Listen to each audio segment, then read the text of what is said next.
Quand j'étais plus jeune, j'ai habité dans l'arrière-pays de l'Hérault. Je partais tous les jours dans la montagne pour méditer. Un jour, je me suis allongée sur le sol et j'ai regardé le ciel bleu et les jolis nuages blancs qui passaient. Tout à coup, le ciel bleu s'est transformé en or et j'ai vu des millions d'êtres de lumière d'or qui me regardaient. C'était une vision stable. Si je fermais les yeux et les rouvrais, ils étaient toujours là. Si je regardais le sol à côté de moi et regardais le ciel, ils étaient toujours là. Cet événement m'a marqué car cela m'a indiqué que j'étais toujours vue par les êtres célestes. Je n'étais pas un simple grain de sable, j'existais pour Dieu. Quand j'étais une enfant, je fus transportée de nuit sur le sommet d'une colline surplombant la mer. Je voyais en bas les lumières d'une ville et d'un port. Je vis soudain un caducée venir du ciel et se planter près de moi, suivi d'un homme vêtu de blanc. Je ne connaissais pas le symbole du caducée à l'époque. L'homme m'emmena dans une grande lumière et je vis une marelle se tracer dans la lumière. Une voix forte m'expliquait les mystères des cycles et des vies.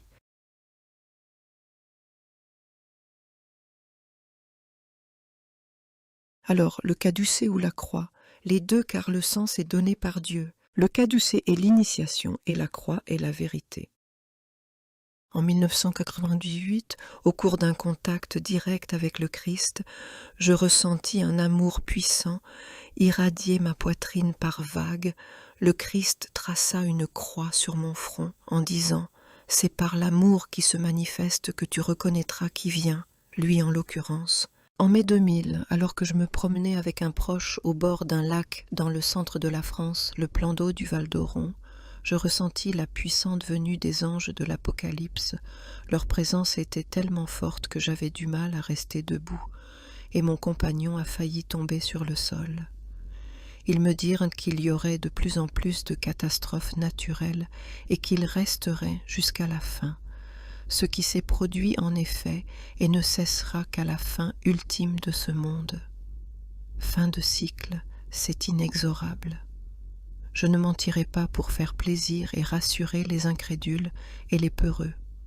Une prophétie est une prophétie et elle doit être délivrée telle qu'elle. Le but est d'évoluer vers un retour en Dieu, pas de perdre son temps à tenter d'obtenir des pouvoirs inutiles qui ne serviront à rien ni dans le monde ni en Dieu. Amazing grace, how sweet the sound that